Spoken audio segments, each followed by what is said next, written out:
Hi, hello, ನಮಸ್ತೆ friends. Welcome back to Raman tutorials. ನಮಸ್ತೆ, ಎಲ್ಲರೂ ಹೇಗಿದ್ದೀರಾ? ಹೋಪ್ ಸೊ ಎಲ್ಲರೂ ಚೆನ್ನಾಗಿದ್ದೀರಾ ಅಂತ ಭಾವಿಸ್ತಾ ಇವತ್ತಿನ ನಮ್ಮ ತರಗತಿಯನ್ನ ಶುರು ಮಾಡೋಣ. ಎಸ್, ಇವತ್ತಿನ ತರಗತಿಯಲ್ಲಿ ನಾವು ಏನು ಈ ಗ್ರಾಜ್ಯುಯೇಟ್ ಪ್ರೈಮರಿ ಸ್ಕೂಲ್ ಟೀಚರ್ ರಿಕ್ರೂಟ್ಮೆಂಟ್‌ಗೆ ಸಂಬಂಧಪಟ್ಟಂತ ಸೋಷಿಯಲ್ ಸೈನ್ಸ್ ವಿದ್ಯಾರ್ಥಿಗಳಿಗೆ ಪ್ರಶ್ನೆ ಪತ್ರಿಕೆಯ ಮಾಡೆಲ್ ಯಾವ ರೀತಿ ಇರುತ್ತೆ ಅನ್ನೋದನ್ನ ತಿಳಿಸ್ಕೊಡ್ತಾ ಇದ್ದೀನಿ. ಅಂಡ್ ನಿಮ್ಗೆಲ್ಲ ಗೊತ್ತಿದೆ, ಇದು ಡಿಸ್ಕ್ರಿಪ್ಟಿವ್ ಪೇಪರ್ ಇರುತ್ತೆ ಅಂತ ಅಲ್ವಾ? ವಿವರಣಾತ್ಮಕ ಪತ್ರಿಕೆ ಇರುತ್ತೆ. ಸಮಾಜ ವಿಜ್ಞಾನ ಅಂತ ಬಂದಾಗ ನಿಮಗೆ ಇಲ್ಲಿ 3 ಪತ್ರಿಕೆಗಳನ್ನ ನೀವು ಬರಿಬೇಕು. Paper 1, paper 2, paper 3. Paper 3 compulsory ನಿಮಗಿದ್ದೇ ಇರುತ್ತೆ. 100 ಅಂಕಗಳಿಗೆ ಕನ್ನಡ ಪ್ರಶ್ನೆ ಪತ್ರಿಕೆಯನ್ನ ನೀವು ಬರೀತೀರಾ. ಹೌದಾ? ಅದು ಕೂಡ ಏನಾಗಿರುತ್ತೆ, ಕಂಪ್ಲೀಟ್ಲಿ ಡಿಸ್ಕ್ರಿಪ್ಟಿವ್ ರೈಟಿಂಗ್ ಇರುತ್ತೆ. ಈ ಸಮಾಜ ವಿಜ್ಞಾನ ಪತ್ರಿಕೆ ಪೇಪರ್ 2 ನಲ್ಲಿ ಏನಾಗುತ್ತೆ ಅಂದ್ರೆ 150 ಅಂಕಗಳಿಗೆ ನಿಮ್ಗೆ ಎಕ್ಸಾಮ್ ನಲ್ಲಿ ಕೇಳುವಂತದ್ದು. 50 ಅಂಕಗಳೇನಾಗಿರುತ್ತೆ ಅಂದ್ರೆ MCQs ಕ್ವಶನ್ಸ್ ಗಳನ್ನ ಒಳಗೊಂಡಿರುತ್ತೆ. ನೆನ್ಪಿಟ್ಕೊಳ್ಳಿ, ಇದು ಹೊಸ ವಿದ್ಯಾರ್ಥಿಗಳಿಗೆ ಒಂದಷ್ಟು ಕನ್ಫ್ಯೂಷನ್ಸ್ ಗಳಿರುತ್ತೆ, ಹಾಗಾಗಿ ಕ್ಲಾರಿಟಿ ಕೊಡ್ತಾ ಇದ್ದೀನಿ. ಇನ್ನು 100 ಅಂಕಗಳಿಗೆ ಸಮಾಜ ವಿಜ್ಞಾನ ಪತ್ರಿಕೆಯನ್ನ ನೀವು ಡಿಸ್ಕ್ರಿಪ್ಟಿವ್ ಅಂದ್ರೆ ವಿವರಣಾತ್ಮಕವಾಗಿ ಬರಿಬೇಕಾಗತ್ತೆ. ಅರ್ಥ ಆಯ್ತಾ?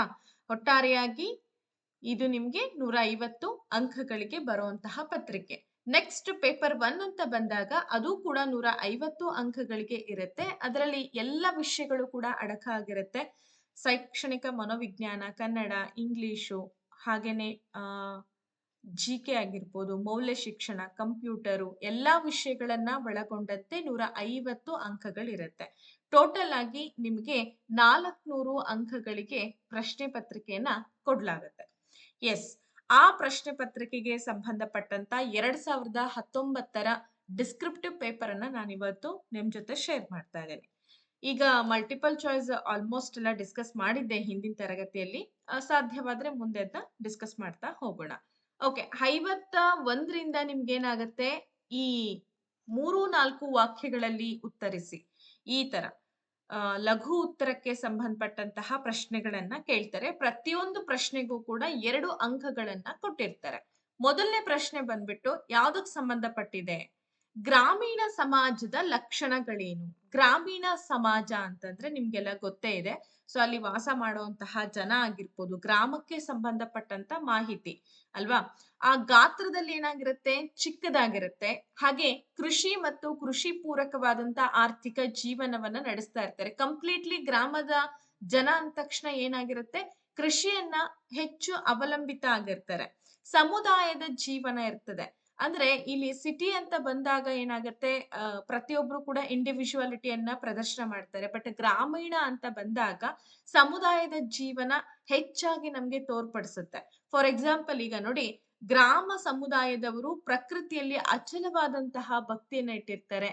ಸ್ಪರ್ಧೆ, ವಂಚನೆ, ಮೋಸ, ಕೃತಿಮತೆ, ದೌರ್ಜನ್ಯಗಳಿಗೆ ಹೆಚ್ಚು ಸ್ಥಾನ ಇರೋದಿಲ್ಲ. ಯಾಕೆಂದ್ರೆ ಯಾವುದೇ ಒಂದು ಹಬ್ಬ ಬರ್ಲಿ ಅಥವಾ ಏನೇ ಒಂದು ಕಾರ್ಯಕ್ರಮ ಇರ್ಲಿ, ಅವರೆಲ್ಲ ಏನ್ ಮಾಡ್ತಾರೆ, ಎಲ್ರೂ ಕೂಡ ಜೊತೆಯಾಗಿ ಆ ಒಂದು ಕಾರ್ಯಕ್ರಮವನ್ನ ಯಶಸ್ವೀಕರಣಗೊಳಿಸ್ತಾರೆ. ಇದಕ್ಕೇನ್ ಕಾರಣ ಅಂತಂದ್ರೆ ಅವರಲ್ಲಿ ಇರ್ತಕ್ಕಂತಹ ಒಗ್ಗಟ್ಟು. ಒಂದು ಹಳ್ಳಿ ಅಥವಾ ಒಂದು ಗ್ರಾಮ ಅಂತ ಬಂದಾಗ ಇದು ತೋರ್ಪಡಿಸುತ್ತೆ. ಪ್ರಜಾಪ್ರಭುತ್ವದ ಆದರ್ಶತೆ ನೋಡ್ಬೋದು. ನಾಗರಿಕರ ಮೂಲ ಸೌಲಭ್ಯಗಳ ಕೊರತೆನೂ ಕೂಡ ಅಲ್ಲಿ ಇರ್ತದೆ. ಸೊ ಇದಿಷ್ಟೇನಪ್ಪಾ ಅಂದ್ರೆ ಗ್ರಾಮೀಣ ಸಮಾಜದಲ್ಲಿ ಕಂಡ್ಬರ್ತಕ್ಕಂತಹ ಪ್ರಮುಖ ಲಕ್ಷಣಗಳು ಅಂತ ಹೇಳ್ತೀವಿ. ಮೇಡಮ್, ಇಷ್ಟು ಬರ್ದ್ರೆ ಸಾಕಾ ನಾವ್ 2 ಅಂಕಗಳಿಗೆ? ಅಫ್ಕೋರ್ಸ್, ನೀವ್ ಇಷ್ಟು ಬರ್ದ್ಬಿಟ್ರೆ ಆರಾಮಾಗಿ ಅವ್ರು 2ಕ್ಕೆ 2 ಅಂಕಗಳನ್ನ ಕೊಟ್ಬಿಡ್ತಾರೆ. ಆಮೇಲೆ ಬರವಣಿಗೆ ಸ್ಪಷ್ಟವಾಗಿರ್ಬೇಕು. ಅಲ್ಲಲ್ಲೇ ನೀವ್ ಅದಕ್ಕೆ ಹೆಚ್ಚು ಪುಷ್ಟೀಕರಣ ಕೊಡ್ಲಾರ್ದಂಗೆನೆ ಎಲ್ಲಿ ಎಷ್ಟು ಸ್ಟ್ರೆಸ್ ಕೊಡ್ಬೇಕು ಅಷ್ಟು ಸ್ಟ್ರೆಸ್ ಅನ್ನ ಕೊಟ್ಟು ಬರಿತಾ ಹೋದ್ರಿ ಅಂದ್ರೆ ಎಲ್ಲಿ ಕೂಡ ನಿಮ್ಗೆ ಅಂಕಗಳನ್ನ ಕಳ್ಕೊಳ್ಳಿಕ್ಕೆ ಸಾಧ್ಯ ಇಲ್ಲ. ಓಕೆ, 52ನೇ ಪ್ರಶ್ನೆ ಯಾವ್ದಕ್ ಸಂಬಂಧಪಟ್ಟಿದೆ ಅಂದ್ರೆ ಕೈಗಾರಿಕೆಗಳಿಗೆ ಸಂಬಂಧಪಟ್ಟಂತ ಪ್ರಶ್ನೆ ಇದೆ. ರಾಷ್ಟ್ರದ ಅರ್ಥವ್ಯವಸ್ಥೆಯಲ್ಲಿ ಸಣ್ಣ ಕೈಗಾರಿಕೆಗಳ ಮಹತ್ವ ಗಣನೀಯವಾಗಿದ್ರೂ ಅವು ಹಲವಾರು ಸಮಸ್ಯೆಗಳನ್ನ ಎದುರಿಸ್ತಾ ಇದೆ. ಹಾಗಾದ್ರೆ ಈ ಹೇಳಿಕೆಯನ್ನ ಸಮರ್ಥನೆ ಮಾಡಿ ಅಂತ ಕೊಟ್ಟಿದ್ದಾರೆ. ಈಗ ರಾಷ್ಟ್ರದ ಅರ್ಥವ್ಯವಸ್ಥೆ ಅಂತಂದ್ರೆ ಇಡೀ ನಮ್ಮ ರಾಷ್ಟ್ರದಲ್ಲಿ ಕಂಡ್ಬರ್ತಕ್ಕಂತ ಆರ್ಥಿಕ ವ್ಯವಸ್ಥೆಯಲ್ಲಿ ಸಣ್ಣ ಕೈಗಾರಿಕೆಗಳು ಬಹಳಷ್ಟು ಪಾತ್ರವನ್ನ ನಿರ್ವಹಿಸ್ತಾ ಇದೆ. ಯಾಕೆಂದ್ರೆ ಅವುಗಳ ಅವಶ್ಯಕತೆ ತುಂಬಾ ಇದೆ. ಆದ್ರೂ ಕೂಡ ಕೆಲವೊಂದು ಸಮಸ್ಯೆಗಳನ್ನ ಆ ಸಣ್ಣ ಕೈಗಾರಿಕೆಗಳು ಎದುರಿಸ್ತಾ ಇದೆ. ಇದಕ್ಕೇನ್ ಕಾರಣ ಇರ್ಬೋದು? ಇದಕ್ಕೆ ನೀವು 2 ಅಂಕದ ಪ್ರಶ್ನೆ ಆಗಿರೋದ್ರಿಂದ ಎಷ್ಟು ಬರಿಬೇಕು ಅನ್ನೋದನ್ನ ಫಸ್ಟ್ ತಲೆಯಲ್ಲಿ ಫಿಕ್ಸ್ ಮಾಡ್ಕೋಬೇಕು. Pre planning is the most important thing. ಕಚ್ಚಾ ಸರಕುಗಳ ಅಲಭ್ಯತೆ. ನೋಡಿ, ದೊಡ್ಡ ಪ್ರಮಾಣದ ಕೈಗಾರಿಕೆಗಳಿಗೆ ಸಿಗುವಂತಹ ಕಚ್ಚಾ ವಸ್ತುಗಳ ಪೂರೈಕೆ ಸಣ್ಣ ಪ್ರಮಾಣದ ಕೈಗಾರಿಕೆಗಳಿಗೆ ಸಿಗ್ತಾ ಇಲ್ಲ. ಹಣಕಾಸಿನ ಸಮಸ್ಯೆ ಆಗಿರ್ಬೋದು, ಕಡಿಮೆ ತಾಂತ್ರಿಕ ಕೌಶಲ್ಯ ಆಗಿರ್ಬೋದು, ಮಾರುಕಟ್ಟೆ ಸಮಸ್ಯೆಗಳು. ದೊಡ್ಡ ಒಂದು ಸಮಸ್ಯೆ ಅಂತಂದ್ರೆ ಮಾರುಕಟ್ಟೆ ಸಮಸ್ಯೆ. ತಾವು ಉತ್ಪಾದನೆ ಮಾಡಿದಂತ ಅವುಗಳ ವಸ್ತುಗಳನ್ನ ಮಾರಾಟ ಮಾಡ್ಲಿಕ್ಕೆ ಉತ್ತಮ ಬೆಲೆಯ ಮಾರುಕಟ್ಟೆಗಳು ದೊರೀತಾ ಇಲ್ಲ. ದೊಡ್ಡ ದೊಡ್ಡ ಪ್ರಮಾಣದ ಕೈಗಾರಿಕೆಗಳಿಗೆ ಸಿಕ್ಕಂಗೆ ಸಣ್ಣ ಸಣ್ಣ ಕೈಗಾರಿಕೆಗಳಿಗೆ ಉತ್ತಮ ಮಾರುಕಟ್ಟೆ ವ್ಯವಸ್ಥೆ ಸಿಗ್ತಾ ಇಲ್ಲ. ಅದಕ್ಕಿಂತ ಮಿಗಿಲಾಗಿ ಏನಪ್ಪಾ ಅಂದ್ರೆ ಬೃಹತ್ ಕೈಗಾರಿಕೆಗಳಿಂದ ದೊಡ್ಡ ಪೈಪೋಟಿಯನ್ನ ಕೊಡೋದು. ಈ ಕಾರಣಗಳಿಂದಾಗಿ ಅವು ಸಮಸ್ಯೆಗಳನ್ನ ಎದುರಿಸ್ತಾ ಇದೆ. ಇಷ್ಟು ಬರೆದ್ರೆ ಸಾಕ? ಹೌದು, ಸಾಕು. ಇದು 2 ಅಂಕಗಳಿಗೆ ಎಷ್ಟು ಅಪೇಕ್ಷೆ ಇರುತ್ತೆ ಅಷ್ಟೇ ಬರಿಬೇಕು. ಜಾಸ್ತಿ ಬರೀದಕ್ಕೆ ನಿಮ್ಗೆ ಸಮಯನೂ ಇರೋದಿಲ್ಲ, ಶೀಟ್ಸು ಇರೋದಿಲ್ಲ ಅಲ್ಲಿ. ಆಮೇಲೆ ಒಂದೇ ಪ್ರಶ್ನೆ ತುಂಬಾ ಚೆನ್ನಾಗಿ ಬರುತ್ತೆ ಅಂತೇಳಿ ಅದನ್ನೇ ನಾವು ಬರ್ಕೊಂತ ಕೂತ್ವಿ ಅಂದ್ರೆ ಮುಂದಿನ ಪ್ರಶ್ನೆಗೆ ನಾವು ಏನ್ ಮಾಡಕ್ಕಾಗಲ್ಲ, ಫೋಕಸ್ ಮಾಡಕ್ಕಾಗಲ್ಲ. ಅದನ್ನ ತಲೆಯಲ್ಲಿ ಇಟ್ಕೊಂಡೆ ವರ್ಕ್ ಮಾಡ್ಬೇಕು. 53ನೇ ಪ್ರಶ್ನೆಗೆ ಬರೋಣ. ಶಿಥಿಲೀಕರಣದ 3 ವಿಧಗಳನ್ನ ಹೆಸರಿಸಿ. ನಿಮ್ಗೆ ಈ ಅಧ್ಯಾಯ ಬಂದು 8ನೇ ತರಗತಿಯ ಶಿಲಾಗೋಳ ಅಂತ ಒಂದು ಪಾಠ ಇದೆ. ಅದು ತುಂಬಾ ಇಂಪಾರ್ಟೆಂಟ್ ಅಂತ ನಾನು ಟಿ ಸಂದರ್ಭದಿಂದಲೂ ಕೂಡ ಹೇಳ್ತಾ ಇದ್ದೀನಿ. ಶಿಲಾಗೋಳ ಆಗಿರ್ಬೋದು, ವಾಯುಗೋಳ, ಜೀವಗೋಳ, ಜಲಗೋಳ, ಈ 4 ಅಧ್ಯಾಯಗಳು ಕಂಪ್ಲೀಟ್ ಆಗಿ ಬರ್ಬೇಕು ನಿಮಗೆ. ಬಂದ್ರೆ ನೀವು ಅದಕ್ಕೆ ಆನ್ಸರ್ ಅನ್ನ ಮಾಡ್ಲಿಕ್ಕೆ ಸಾಧ್ಯ.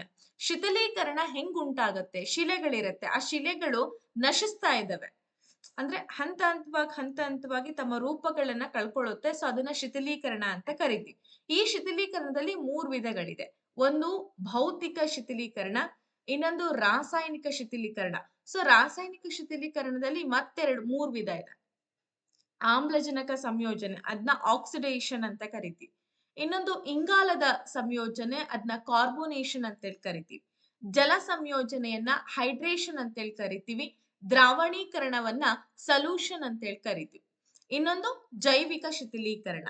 ಈ ಭೌತಿಕ ಶಿಥಿಲೀಕರಣ ಅಂತಂದ್ರೆ ಹೊರಗಡೆ ಅಟ್ಮಾಸ್ಫಿಯರ್ ಇಂದ ಬರ್ತಕ್ಕಂತ ಪ್ರವಾಹಗಳಾಗಿರ್ಬೋದು, ಗಾಳಿ ಆಗಿರ್ಬೋದು, ಇದೆಲ್ಲದ್ರಿಂದಲೂ ಕೂಡ ಶಿಲೆಗಳು ಏನಾಗ್ತಾ ಇದೆ, ಶಿಥಿಲೀಕರಣವನ್ನ ಹೊಂದ್ತಾ ಇದೆ. ರಾಸಾಯನಿಕ ಅಂದ್ರೆ ಆಮ್ಲಜನಕ, ಇಂಗಾಲ, ಜಲ ಸಂಯೋಜನೆ, ದ್ರಾವಣೀಕರಣದಿಂದಲೂ ಕೂಡ ರಾಸಾಯನಿಕವಾಗಿ ಈ ಶಿಲೆಗಳ ಒಂದು ಪ್ರಭಾವವನ್ನ ಶಿಥಿಲೀಕರಣ ಮಾಡ್ತಾ ಇದೆ. ಜೈವಿಕ ಅಂತಂದ್ರೆ ನಿಮ್ಗೆಲ್ಲ ಗೊತ್ತಿದೆ, ಈ ಸತ್ತಂತ ಪ್ರಾಣಿಗಳ ಅವಶೇಷ ಆಗಿರ್ಬೋದು, ಈ ತರ ಏನ್ ಸಾಮಾನ್ಯವಾಗಿ ನಾವು ಈಗ ನದಿ ಸಮುದ್ರಗಳಲ್ಲೆಲ್ಲ ಬಿಟ್ಬಿಡ್ತಾರೆ ಸತ್ತ ಅವಶೇಷಗಳನ್ನ, ಮತ್ತೆ ಸತ್ತಂತ ಪ್ರಾಣಿಗಳನ್ನ ಎಲ್ಲವನ್ನ ಕೂಡ ಬಿಡ್ತಾರೆ. ಅದು ಒಳ್ಳೇದಲ್ಲ ಅಲ್ವಾ? ಸೊ ಶಿಲೆಗೂ ಕೂಡ ಅದು ತುಂಬಾ ತೊಂದರೆಯನ್ನ ಮಾಡುತ್ತೆ. ಶಿಲೆ ಅಂದ್ರೆ ಕಲ್ಲು. ಓಕೆ, ನೆಕ್ಸ್ಟ್ ಹೋಗೋಣ. ಮುಂದಿನ ಪ್ರಶ್ನೆ ಬಂದ್ಬಿಟ್ಟು 54ನೇ ಪ್ರಶ್ನೆ ಇದೆ. ರೆಡಿನಾ ಎಲ್ಲರೂ?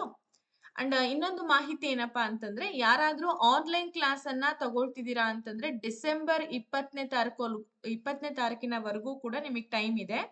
GPT ಆನ್ಲೈನ್ ಕ್ಲಾಸಸ್ ತಗೊಳ್ತೀರಾ ಅಂತಂದ್ರೆ ಓಕೆ, ನಂಬರ್ನ ಕೊಟ್ಟಿದ್ದೀನಿ 8217670405. ಹಾಗೇನೆ 6361153623 ನಂಬರ್ನ ನೀವು ಕಾಂಟ್ಯಾಕ್ಟ್ ಮಾಡಿ. ನಿಮ್ಗೆ 3 ಪೇಪರ್ಗಳದ್ದು ಕೂಡ ಕ್ಲಾಸಸ್ ವಿತ್ ನೋಟ್ಸು, ಕಂಪ್ಲೀಟ್ ಆಗಿ mock test, previous year question paper solution A to Z ನಿಮಗೆ ಸಿಗುತ್ತೆ. ಅರ್ಥ ಆಯ್ತಾ? ಓಕೆ, 54ನೇ ಪ್ರಶ್ನೆ ಬಂದ್ಬಿಟ್ಟು ಯಾವ್ದಕ್ ಸಂಬಂಧಪಟ್ಟಿದೆ ಅನ್ನೋದನ್ನ ನೋಡೋಣ. ಮಾಹಿತಿ ಸಮಾಜವು ಇಂದು ಅತ್ಯಂತ ವೇಗವಾಗಿ ಬೆಳೀತಾ ಇದೆ. ಇದನ್ನ ನೀವು ಸಮರ್ಥನೆ ಮಾಡಿ ಅಂತ 2 ಅಂಕದ ಪ್ರಶ್ನೆಯಾಗಿ ಕೊಟ್ಟಿದ್ದಾರೆ. ಮಾಹಿತಿ ಸಮಾಜ ಅಂತಂದ್ರೆ ಇನ್ಫಾರ್ಮೇಶನ್ ಟೆಕ್ನಾಲಜಿ ಅಂತೇಳಿ ಕರಿತೀವಿ, ಅಥವಾ ಕಮ್ಯುನಿಕೇಶನ್ ಸೋಷಲೈಸೇಷನ್ ಅಂತ ಕರಿತಾ ಇದ್ದೀವಿ. ಇದು ಅವಶ್ಯಕತೆ ಇದೆನಾ ಈಗಿನ ಕಾಲದಲ್ಲಿ? 100% ಇದೆ. ಅಷ್ಟೇ ವೇಗವಾಗಿ ಕೂಡ ಇದು ಬೆಳೀತಾ ಇದೆ. ನೋಡಿ, ಮಾಹಿತಿ ಸಮಾಜ ಅನ್ನೋದು ಎಲ್ಲಾ ವರ್ಗದವರಿಗೂ ಕೂಡ ಅತ್ಯಂತ ಅವಶ್ಯಕತೆ ಹೊಂದಿರೋದ್ರಿಂದ ಹೆಚ್ಚು ಪ್ರಾಮುಖ್ಯತೆಯನ್ನ ಇದು ಪಡ್ಕೊಂಡಿದೆ. ಒಂದು ಪಾಯಿಂಟ್ ಆಯ್ತು ಇಲ್ಲಿಗೆ. ಸೆಕೆಂಡ್ ಪಾಯಿಂಟ್ ಹೇಗ್ ಬರಿಬೇಕು? ಇಂದಿನ ಆಧುನಿಕತೆ ಹಾಗೂ ನಗರ ಜೀವನದ ಸುಲಲಿತ ಸೌಲಭ್ಯಗಳಿಗಾಗಿ ಮಾಹಿತಿ ಸಮಾಜವೇ ಆಧಾರವಾಗಿರುತ್ತೆ. ಯಾಕೆ ಅಂತಂದ್ರೆ ಇವತ್ತೇನ್ ನಾವು ಮಾಡರ್ನೈಸ್ಡ್ ಅಂತ ಹೇಳಿ ಹೋಗ್ತಾ ಇದೀವಿ, ಅದೆಲ್ಲ ಇಟ್ ಕಮ್ಸ್ ಟು ಇನ್ಫಾರ್ಮೇಶನ್ ಅಲ್ವಾ? ಸೊ ಇನ್ಫಾರ್ಮೇಶನ್ ಟೆಕ್ನಾಲಜಿ ಡೆವಲಪ್ ಆದಂಗೆ ಏನಾಗ್ತಾ ಇದೆ, ಸುಸಜ್ಜಿತ ನಗರಗಳಾಗಿರ್ಬೋದು, ಕಟ್ಟಡಗಳ ಸುಸಜ್ಜಿತತೆ ಆಗಿರ್ಬೋದು, ಇದೆಲ್ಲದರಿಂದ ಸಮಾಜ ನಿರ್ಮಾಣ ಆಗ್ತಾ ಇದೆ.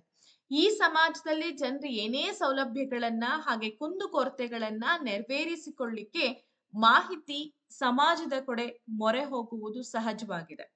ಮುಂದಿನ ಜೀವನಕ್ಕೆ ಅವಶ್ಯಕತೆ ಇರ್ತಕ್ಕಂಥ ಶಿಕ್ಷಣ ಆಗಿರ್ಬೋದು, ವಾಣಿಜ್ಯ ಆಗಿರ್ಬೋದು, ಕೈಗಾರಿಕೆ ಆಗಿರ್ಬೋದು, ಬೇರೆ ಬೇರೆ ಅಂಶಗಳಿಗೆ ಸಂಬಂಧಪಟ್ಟಂತ ಮಾಹಿತಿ ಸಮಾಜ ಸಹಾಯಕ ಆಗತ್ತೆ.